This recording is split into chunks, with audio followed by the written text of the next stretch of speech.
pertsonak, ekimenak, esperientziak, beharrezkoak diezenak gure euskal literatura osatzeko. Edo irakasteko, zelan irakatzi irakurtzen, zelan irakatzi idazten.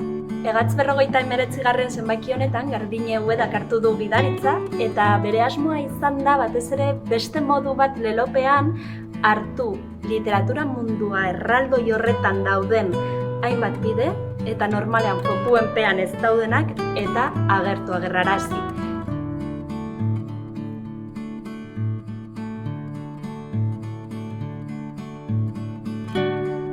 Egats zaharrak badu kimu berria.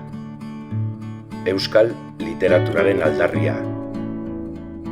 Eskuratu eta irakurri idazleen elkarteko aldizkaria.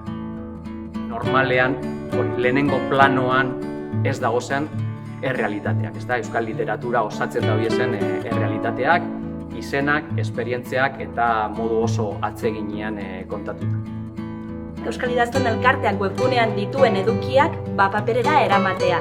Hor ere, irakurleak topatuko ditu oso eduki bereziak berton eta bi modu izango ditu ere irakurtzeko pantailan, webgunean eta zelan ez aldizkarian.